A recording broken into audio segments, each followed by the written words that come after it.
দেশে এত সুশীল আইলো কোত্থেকে, ভাইরে আইলো কোত্থেকে? স্বৈরাচারী পুনর্বাসন চাই কেন প্রত্যেকে, চাই কেন প্রত্যেকে?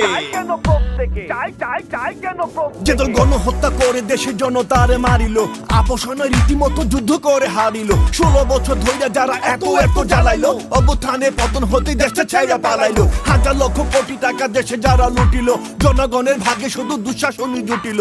কেন তারা রাজনীতিতে এখনো ভাই প্রাসঙ্গিক? নিষিদ্ধ কেন হবে না কেউ দেশে থাকা সকলে? নিষিদ্ধ হোক চায় না কেন অন্য দলের নেতারা? খুনিদেরকে পুনর্বাসন করতে চাওয়া কে তারা? জনগণের নাম ভাঙাইয়া দেয় নিজেদের মতামত, ঘাড়ে টাইনা আনতাছে ফের পুরনো সেই মুসিবত। ওরা কবু ছিল না তো জাতির জন্য নেয়ামত, ফিরতে পারলে দেখবা দেশে শুরু হয়েছে কেয়ামত। 16 বছর ছিল যারা অস্ত্র হাতে সজ্জিত, গণহত্যা চালিয়েও একটুও নয় লজ্জিত। স্বীকারও তো করতেছে না অপরাধ যে করিল, দেখেও তো দেখতেছে না কত মানুষ মরিল।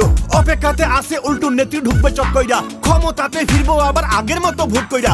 অনুতপ্ত হয় নাই ওরা এত জীবন নিভাইয়া, ভাইবা বলুন দুর্ভাগ্য কি আছে বড় এর থেকে? দেশে এত সুশীল আইলো কোত্থেকে? স্বৈরাচারীর পুনর্বাসন চাই কেন?